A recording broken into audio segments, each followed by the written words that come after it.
In the dark, our glider chutes zeroed neatly on target. Only Art Benjamin missed the edge of the gorge. When we were sure Invader hadn't heard the crashing of bushes, I climbed down after him. The climb, and what I found, left me shaken. A Special Corps squad leader is not expendable, by order. Clyde Esterbrook, my second and ICEG mate, would have to mine the viaduct while my nerve and glycogen stabilized. Texto Padrone, we timed the patrols. Clyde said, have to wait till a train's coming, no time otherwise. Well, it was his show. When the next pair of burly-coated men came over at a trot, he breathed, now, and ghosted out almost before they were clear. I switched on the ICEG, intercortical encephalograph, planted in my temporal bone. My own senses could hear young Ferd breathing, feel and smell the mat of pine needles under me. Through Clyde's, I could hear the blind whuffle of wind in the girders, feel the crude wood of ties and the iron-cold molding of rails in the star-dark. I could feel, too, an odd, lilting elation in his mind, as if this savage universe were a good thing to take on. Spray guns, cold, and all. We wanted to set the mine, so the wreckage would clobber a trail below, one like they'd built in Burma and Japan, where you wouldn't think a monkey could go, but it probably carried more supplies than the viaduct itself. So Clyde made adjustments precisely, just as we'd figured it with the model back at base. It was a tricky, slow job in the bitter dark. I began to figure, if he armed it for this train and ran, she'd go off while we were on location, and we'd be drenched in searchlights and spray guns. Already through his fingers, I felt the hum in the rails that every tank town-reared kid knows. I turned up my ICEG. All right, Clyde, get back. Arm it when she's gone past for the next one. I felt him grin, felt his lips form words. I'll do better than that, Willie. Look, Daddy-o, no hands. He slid over the edge and rested elbows and ribs on the raw tie ends. We're all acrobats in the Corps, but I didn't like this act one little bit. Even if he could hang by his hands, the heavy train would jolt him off. But I swallowed my thoughts. He groped with his foot, contacted a sloping beam, and brought his other foot in. I felt a dull, scraping slither under his moccasin soles. Frost, he thought calmly, rubbed a clear patch with the edge of his foot, put his weight on it, and transferred his hands to the beam with a twist we hadn't learned in Corps school. My heart did a double-take. One slip, and he'd be off into the gorge, and the frost stung, melting under his bare fingers. He lay in the trough of the massive H-beam, slid down about 20 feet to where it made an angle with an upright, and wedged himself there. It took all of 20 seconds, really, but I let out a breath, as if I'd been holding it for minutes. As he settled, searchlights began skimming the bridge. If he'd been running, he'd have been shot to a sieve. As it was, they'd never see him in the mingled glare and black. His heart hadn't even speeded up beyond what was required by exertion. The train roared around a shoulder and onto the viaduct, shaking it like an angry hand. But as the boxcars thunderclattered above his head, he was peering into the gulf at a string of feeble lights threading the bottom. There's the flywalk, Willie. They know their stuff, but we'll get it. Then, as the caboose careened over and the searchlights cut off, well, that gives us 10 minutes before the patrol comes back. He levered onto his side, a joint at a time, and began to climb the beam. Never again for me, even by proxy. You just couldn't climb that thing nohow. The slope was too steep. The beam was too massive to shinny, yet too narrow to lie inside and elbow up. The metal was too smooth and scummed with frost. His fingers were beginning to numb, and, He was climbing. In each fin of the beam, every foot or so, was a round hole. He'd get one finger into a hole and pull, inching his body against the beam. He timed himself to some striding music I didn't know. Not fast, but no waist motion, even the pauses rhythmic. I tell you, I was sweating under my leathers. Maybe I should have switched the ICEG off for my own sake, if not to avoid distracting Clyde. But I was hypnotized, climbing. In the old days, when you were risking your neck, you were supposed to think great, solemn thoughts. Recently, you're supposed to think about something silly like a singing commercial. Clyde's mind was neither posturing in front of his mental mirror, nor running in some feverish little circle. He faced terror as big as the darkness from gorge bottom to stars, and he was just simply as big as it was, sheer life exulting in defying the dark, the frost and wind, and the zombie grip of Invader. I envied him. Then his rhythm checked. 5 feet from the top, he reached confidently for a finger hole. No hole. He had already reached as high as he could without shifting his purchase and risking a skid, and even his restless muscles wouldn't make the climb again. My stomach quaked. Never see sunlight in the trees anymore. Just cling till dawn picked you out like a crow's nest in a dead tree, or drop. Not Clyde. His flame of life crouched in anger. Not only the malice of nature and the rage of enemies, but human shiftlessness against him too. Good. He'd take it on. Shoulder, thigh, knee, foot scraped off frost. He jammed his jaw against the wet iron. His right hand never let go, but it crawled up the fin of the strut like a blind animal, while the load on his points of purchase mounted. Watchmaker coordination, where you'd normally think in Boilermaker terms. The flames sank to a spark as he focused, but it never blinked out. This was not the anticipated, warded danger, but the trick punch from nowhere. This was it. A sneak squall buffeted him. I cursed thinly. But he sensed an extra purchase from its pressure and reached the last 4 inches with a swift glide. The next hole was there. He waited 5 heartbeats and pulled.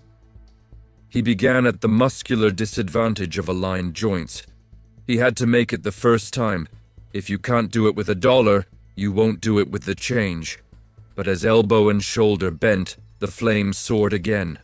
Score 1 more for life.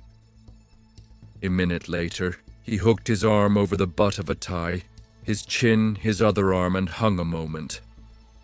He didn't throw a knee up, just rolled and lay between the rails. Even as he relaxed, he glanced at his watch. 3 minutes to spare. Leisurely, he armed the mine and jogged back to me and Ferd. As I broke ICEG contact, his flame had sunk to an ember glow of anticipation. We had almost reached the cave pricked on our map when we heard the slam of the mine, wee and far off. We were lying doggo, looking out at the snow peaks, incandescent in dawn, when the first Invader patrols trailed by below. Our equipment was a miracle of hot food and basic medication. Not pastimes, though, and by the second day of hiding I was thinking too much. There was Clyde, an Inca chief with a thread of black mustache and incongruous hazel eyes. My friend and ICEG mate. What made him tick? Where did he get his delight in the bright eyes of danger? How did he gear his daredevil valor, not to the icy iron and obligatory killing, but to the big music and stars over the gorge? But in the core, we don't ask questions, and above all, never eavesdrop on ICEG. Young Ferd wasn't so inhibited. Benjamin's death had shaken him. Losing your ICEG mate is like losing an eye. He began fly fishing Clyde. How had Clyde figured that stunt in the dark with the few minutes he'd had? There's always a way, Ferd, if you're fighting for what you really want. Well, I want to throw out Invader, all right, but... That's the start, of course, but beyond that... He changed the subject. Perhaps only I knew of his dream about a stronghold for rebels far in these mountains. He smiled. I guess you get used to calculated risks. Except for imagination, you're as safe walking a ledge 20 stories up as down on the sidewalk. Not if you trip. That's the calculated risk. If you climb, you get used to it. Well, how did you get used to it? Were you a mountaineer or an acrobat? In a way, both. Clyde smiled again, a trifle bitterly, and switched the topic. Anyway, I've been in action for the duration except sometime in hospital. Ferd was onto that boner like an infielder. To get into SC, you have to be not only championship fit, but have no history of injury that could crop up to haywire you in a pinch. So, hospital? You sure don't show it now.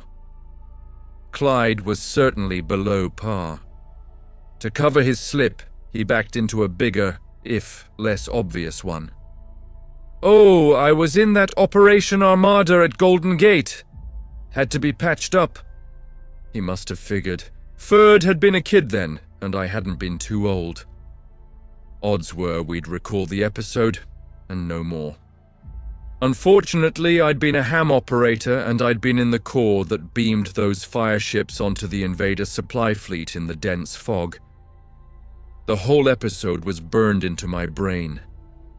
It had been kamikaze stuff, though there'd been a theoretical chance of the 30 men escaping to justify sending them out.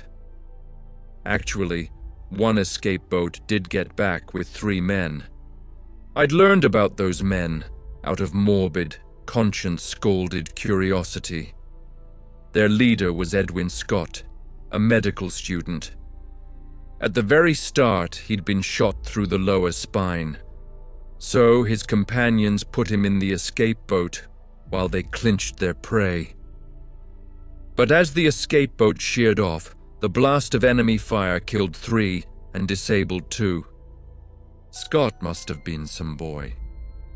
He'd already doctored himself with hemostatics and local anesthetics, but from the hips down, he was dead as salt pork, and his visceral reflexes must have been reacting like a worm cut with a hoe.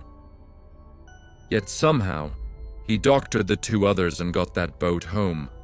The other 2 had died, but Scott lived as sole survivor of Operation Armada. And he hadn't been a big bronze Latin Indian with incongruous hazel eyes, but a snub-nosed redhead. And he'd been wheelchaired for life. They'd patched him up, decorated him, sent him to a base hospital in Wisconsin where he could live in whatever comfort was available. So, he dropped out of sight. And now, this. Clyde was lying, of course. He'd picked the episode at random, except that so much else about him didn't square, including his name compared to his physique. Now I thought about it. I tabled it during our odyssey home. But during post-mission leave, it kept bothering me.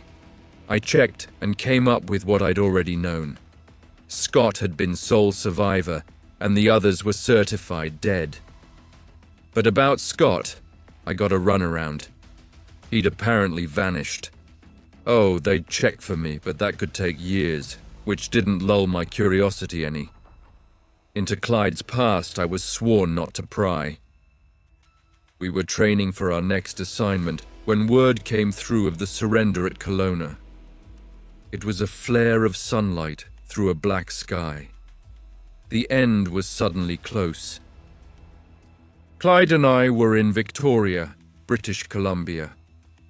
Not subscribing to the folkway that prescribes seasick intoxication as an expression of joy, we did the town with discrimination. At midnight, we found ourselves strolling along the waterfront in that fine Vancouver Island mist. with just enough drink taken to be moving through a dream. At one point, we leaned on a rail to watch the mainland lights twinkling dimly like the hope of a new world, blackout being lifted. Suddenly, Clyde said, "What's fraying you recently, Will? When we were taking our ICEG reconditioning, it came through strong as garlic, though you wouldn't notice it normally." Why be coy about an opening like that? "Clyde, what do you know about Edwin Scott?" That let him spin any yarn he chose, if he chose. He did the cigarette lighting routine and said quietly, "Well, I was Edwin Scott, Will." Then as I waited, "Yes, really me, the real me talking to you.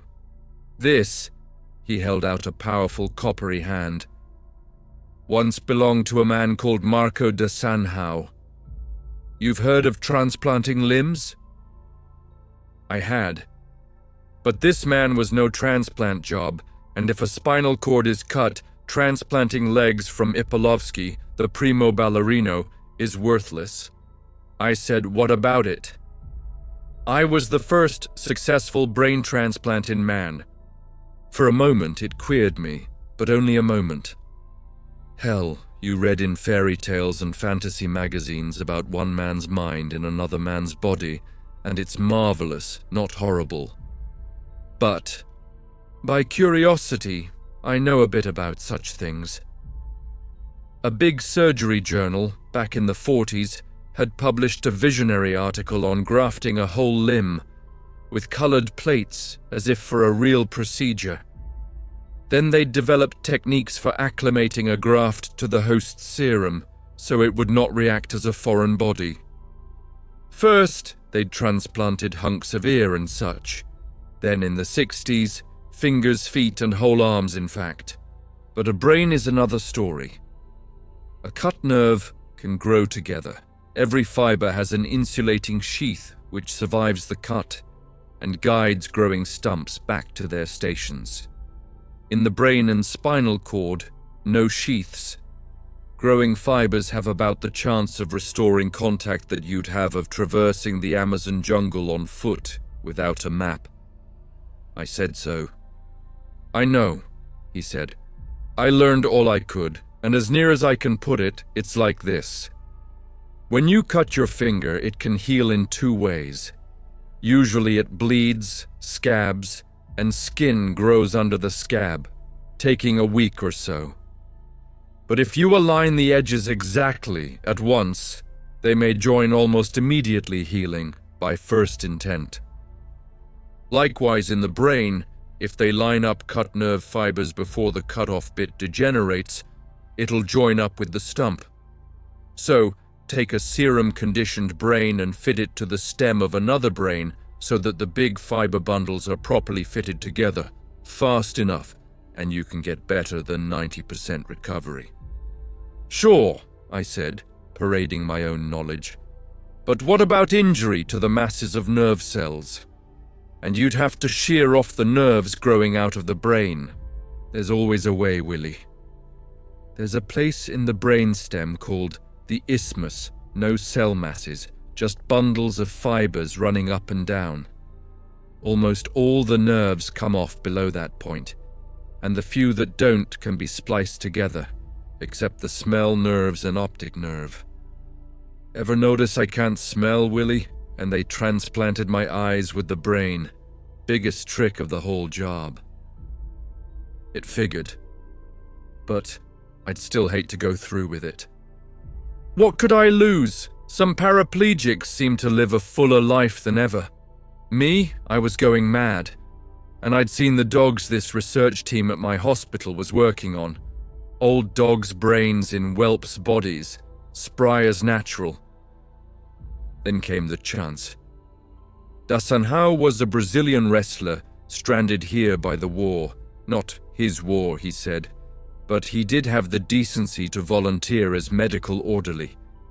But he got conscripted by a bomb that took a corner off the hospital and one off his head.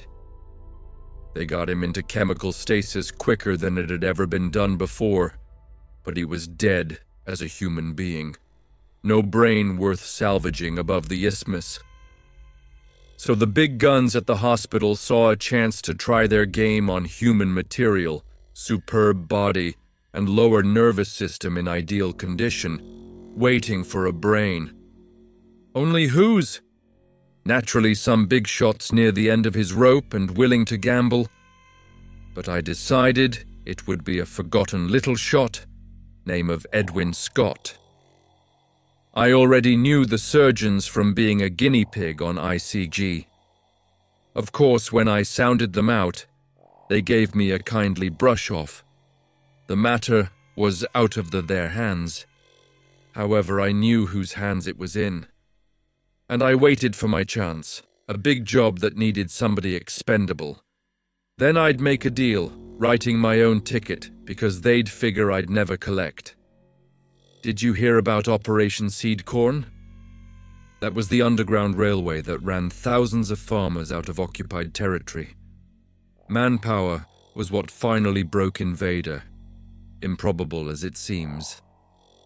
Epidemics, desertions, overextended lines, thinned that overwhelming combat strength, and every farmer spirited out of their hands equaled 10 casualties. I nodded. Well, I planned that with myself as director and sold it to Philipson. I contemplated him. Just a big man in a trench coat and droop-brimmed hat, silhouetted against the lamplit mist. I said, "You directed seed corn out of a wheelchair in enemy territory and came back to get transplanted into another body? Man, you didn't tell Ferd a word of a lie when you said you were used to walking up to death." But there was more.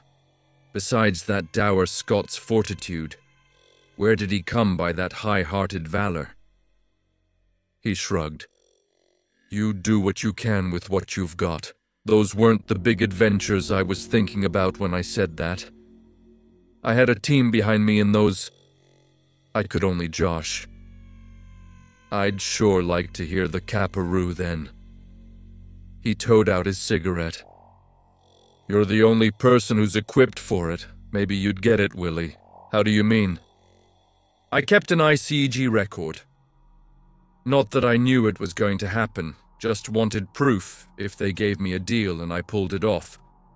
Philipson wouldn't renege, but generals were expendable. No one knew I had that transmitter in my temporal bone, and I rigged it to get a tape on my home receiver. Like to hear it? I said what anyone would and steered him back to quarters before he'd think better of it. This would be something. On the way, he filled in background.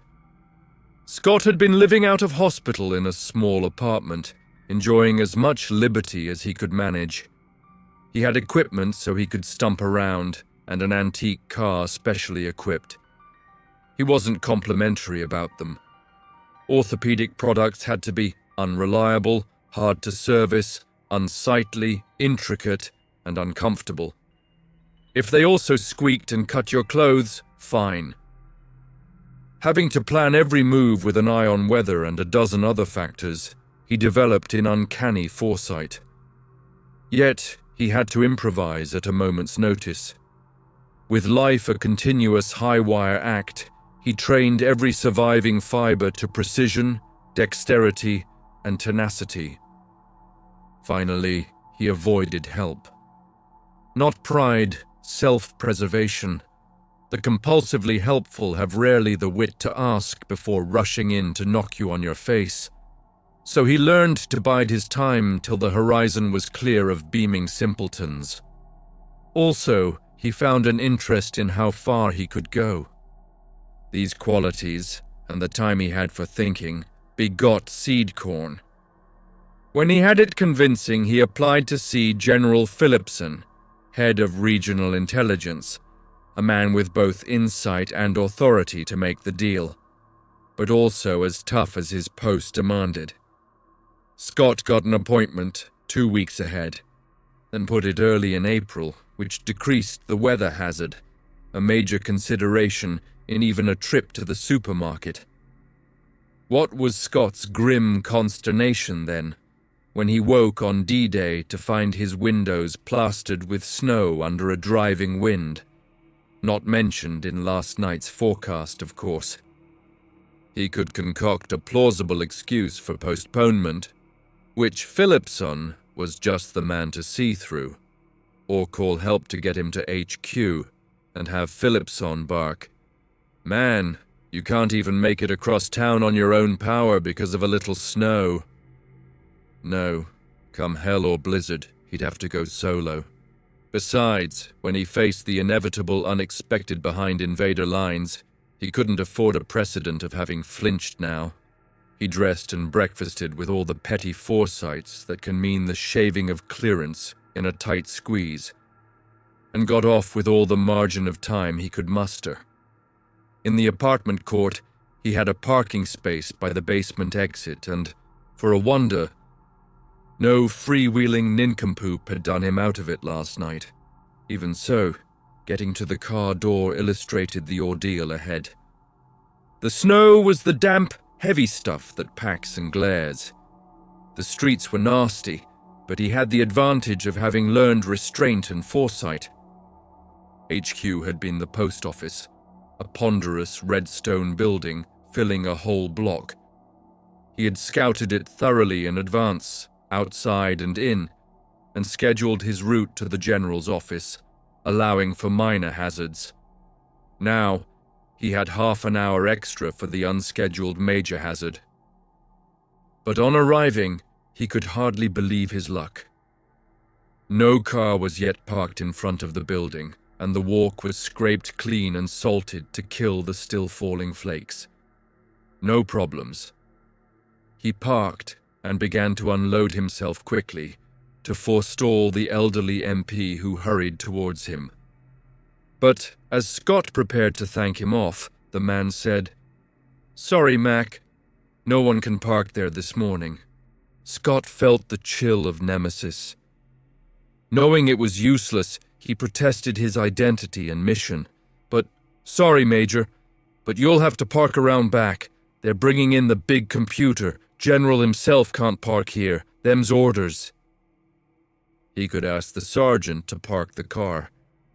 But the man couldn't leave his post, would make a to-do calling someone, and that was Phillipson's suite overlooking the scene. No dice. Go see what might be possible. But side and back parking were jammed with refugees from the computer, and so was the other side. And he came around to the front again. 5 minutes wasted, he thought searchingly.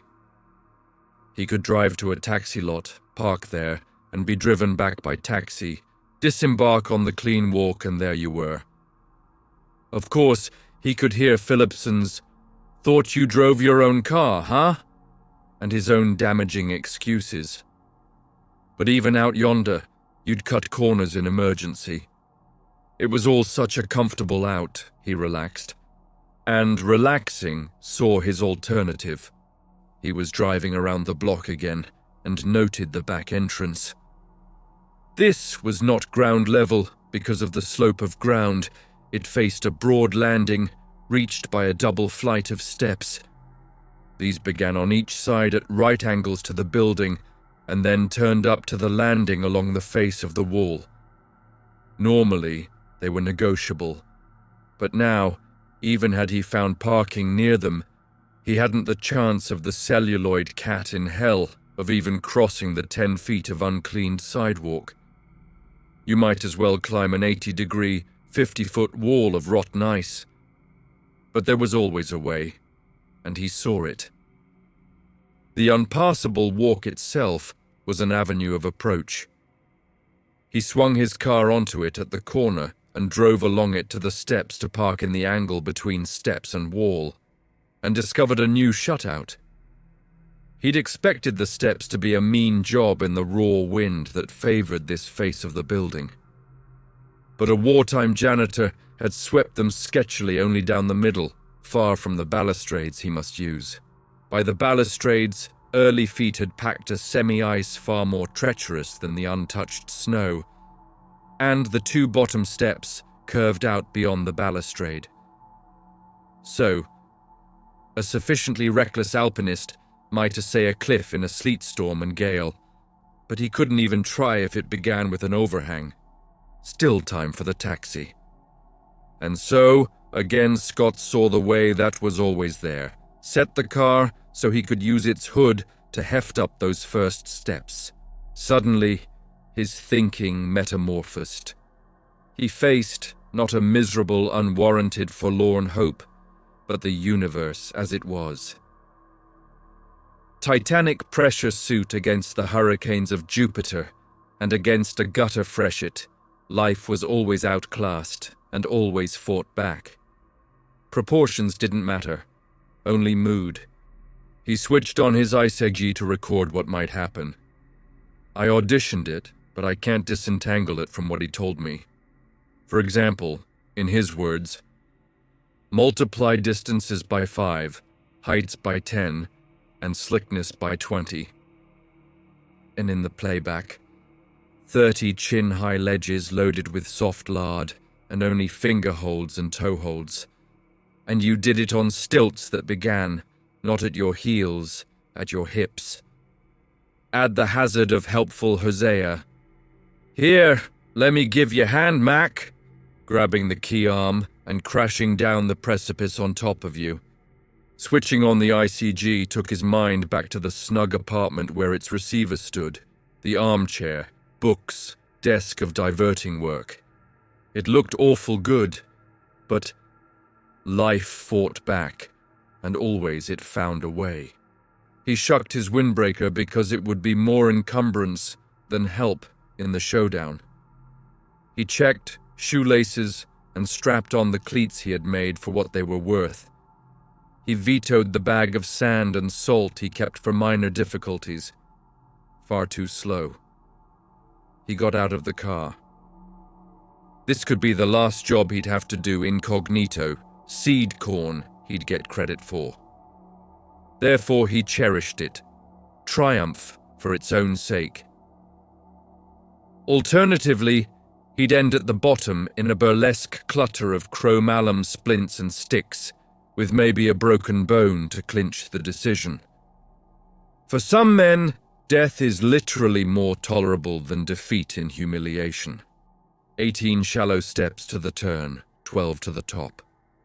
Once, he'd have cleared it in 3 heartbeats. Now he had to make it to a 20-minute deadline, without rope or alpenstock, a moon man adapted to a fraction of Earth gravity. With the help of the car hood, the first 2 pitches were easy. For the next 4 or 5, wind had swept the top of the balustrade, providing damp, gritty handhold. Before the going got tougher, he developed a technique, a rhythm and system of thrusts proportioned to heights and widths. A way of scraping holds where ice was not malignantly welded to stone. An appreciation of snow texture and depth. An economy of effort. He was enjoying a premature elation when on the 12th step, a cleat strap gave. Luckily, he was able to take his lurch with a firm grip on the balustrade, but he felt depth yawning behind him. Dourly, he took 30 seconds to retrieve the cleat. Stitching had been sawed through by a metal edge, just as he'd told the cocksure workman it would be. Oh, to have a world where imbecility wasn't entrenched. Well, he was fighting here and now for the resources to found one. He resumed the escalade, his rhythm knocked cockeyed. Things even out. Years back, an invader bomber had scored a near miss on the building, and minor damage to stonework was unrepaired. Crevices gave fingerhold, chipped out hollows gave barely perceptible purchase to the heel of his hand. Salutes to the random effects of unlikely causes. He reached the turn, considered swiftly. His fresh strength was blunted, his muscles, especially in his thumbs, were stiffening with chill. Now, he could continue up the left side by the building, which was tougher and hazardous with frozen drippings, or by the outside right-hand rail, which was easier but meant crossing the open, half-swept wide step and recrossing the landing up top. Damn! Why hadn't he foreseen that? Oh, you can't think of everything. Get going. Left side. The wall of the building was rough-hewn and ornamented with surplus carvings. Cheers for the 1890s architect. Qualified cheers. The first 3 lifts were easy, with handholds in a frieze of lotus. For the next, he had to heft with his side jaw against a boss of stone. A window ledge made the next 3 facile. The final 5 stared, an open gap without recourse. He made 2 by grace of the janitors having swabbed his broom a little closer to the wall. His muscles began to wobble and waver. In his proportions, he'd made 200 feet of almost vertical ascent. But climbing a real icefall, you'd unleash the last convulsive effort because you had to. Here, when you came down to it, you could always sit and bump yourself down to the car, which was, in that context, a mere safe 40 feet away. So he went on because he had to. He got the rubber tip off one stick. The bare metal tube would bore into the snowpack. It might hold if he bore down just right and swung his weight just so, and got just the right sliding purchase on the wall, and the snow didn't give underfoot or under cane. And if it didn't work, it didn't work. Beyond the landing, westwards, the sky had broken into April blue. Far away over Iowa and Kansas, over Operation Seed Corn, over the refuge for rebels that lay at the end of all his roads. He got set and lifted. 1,000 miles nearer the refuge, got set and lifted, balanced over plunging gulfs. His reach found a round pilaster at the top, a perfect grip for a hand. He drew himself up, and this time his cleated foot cut through snow to stone and slipped, but his hold was too good. And there he was. No salutes, no cheers, only one more victory for life. Even in victory, unlife gave you no respite. The doorstep was 3 feet wide, hollowed by 80 years of traffic, and filled with frozen drippings from its pseudo-Norman arch. He had to tilt across it and catch the brass knob, like snatching a ring in a high dive. No danger now, except sitting down in a growing puddle till someone came along to hoist him under the armpits, and then arriving at the general's late, with his seat black wet. You unhorse your foeman, curve it up to the royal box to receive the victor's chaplet, swing from your saddle, and fall flat on your face. But he cogitated on the bench inside, getting his other cleat off and the tip back on his stick. Things do even out. No hearty helper had intervened. No snot-nosed, gaping child had twitched his attention. Nobody's secretary, pretty of course, had scurried to helpfully knock him down with the door. They were all out front, superintending arrival of the computer. The general said only, if tartly, "Oh yes, Major, come in. You're late, ain't you?" "It's still icy," said Ed Scott. "Had to drive carefully, you know." In fact, he had lost minutes that way, enough to have saved his exact deadline. And that excuse, being in proportion to Phillipson's standard dimension, was fair game.